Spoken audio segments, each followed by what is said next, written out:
तुम्हें इतना बड़ा झूठ नहीं बोलना चाहिए था मुझसे। ये झूठ का सिलसिला मैंने तो शुरू नहीं किया था। तुमने ही मुझसे कहा था कि निम्रत तुम्हारी बेटी है। तो मेरे लिए बेटी से भी बढ़ के है। तुम सच बोल देते तो शायद मैं भी हिम्मत करके सच बता ही देती है।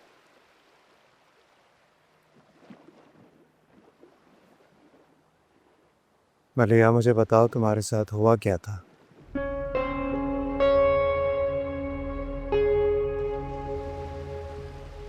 निकाह के वक्त हमसे ये कहा गया था कि इस साल के अंदर अंदर रुखसती हो जाएगी, लेकिन ऐसा नहीं हुआ।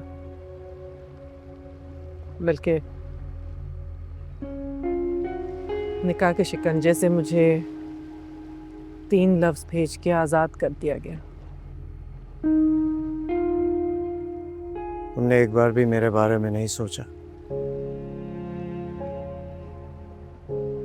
तुम्हारे इनकार के बाद कितना तड़पा होऊंगा मैं। और जब उसने तुम्हें हर रिश्ते से आज़ाद कर दिया था तो एक बार तो मुझे पुकारती।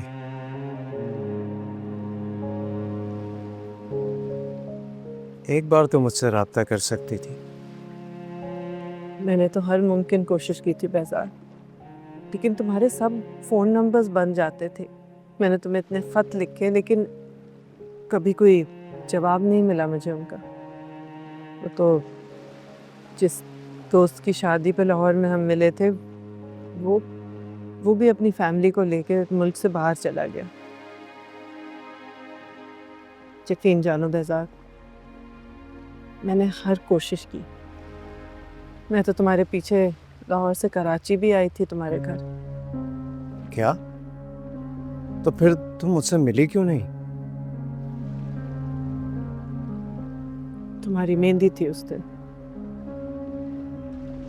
दानिया से शादी हो रही थी तुम्हारी। हो रही थी, हुई तो नहीं थी ना। जब दिल से मान लिया तो हो जाने और ना होने में क्या फर्क।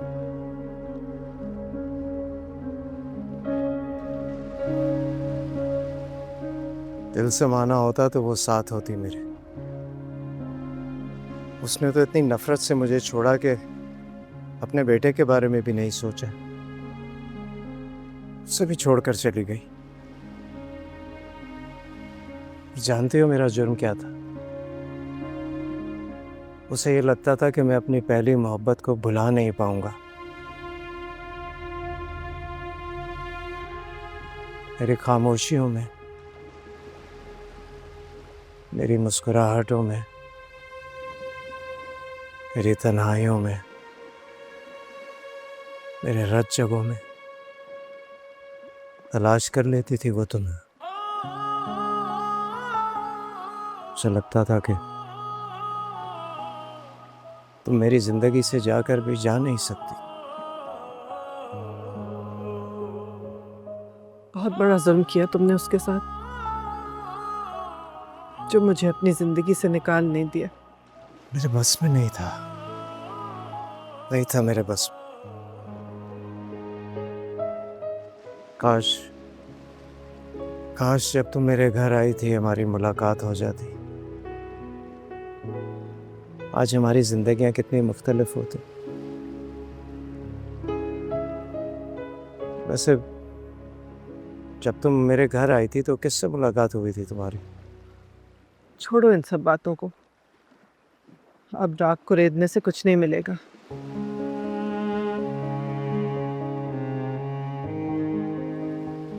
मुझे याद है आशिर की हर बात मानी जाती थी उस वक्त तुम्हारे घर में। उसने कभी तुम्हें इंसिस्ट नहीं किया दोबारा शादी करने पर? एक बार तलाक का स्टैंप लग जाए तो दरवाजे पे आने वाला हर अजनबी पहले वजाहत मांगता है। रिश्ते तो आए, लेकिन हमेशा तजलील और रहम में लिपटे हुए।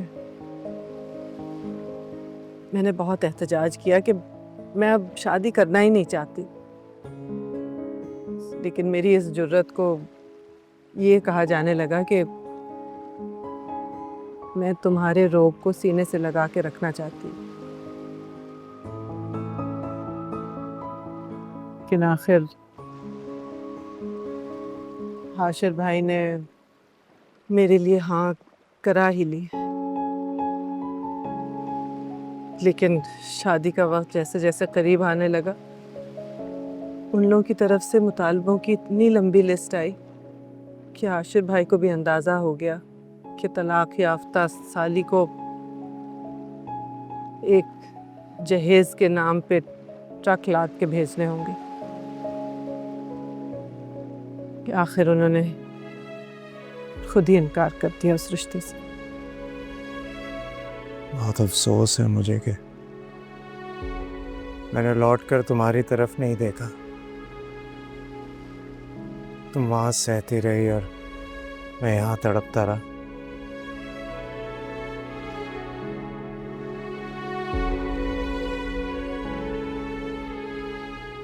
तुम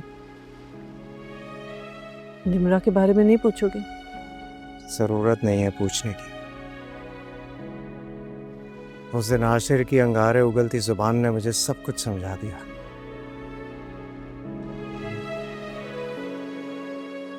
तो फिर मानी के लिए निम्रा का रिश्ता चाहते हो तुम? हाँ, क्यों नहीं? क्योंकि मैं जानता हूँ कि निम्रा की परवरिश तुमने की है और तुम्हारा निम्रा से जुड़ा हवाला और मानी की निम्रा से जुड़ी खुशी, बस मेरे लिए यही बहुत है। थैंक यू बजा। अम्मी के साथ आऊँगा मैं मानी का रिश्ता लेकर। इनकार तो नहीं करोगी? वो आ जाएंगे? अब तो अगर मेरा रिश्ता भी लेना हुआ तो आएंगी, लेकिन जब वो तुमसे मिलेंगी तो मुझे यकीन है कि एक बार सोचेंगी ज़रूर कि काश सालों पहले मेरी जिद पर लाहौर चली गई होती।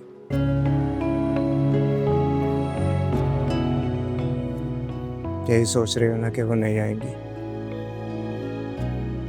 उन्हें मानी की खुशी मेरी खुशी से ज़्यादा अजीज है। ज़रूर आएंगी।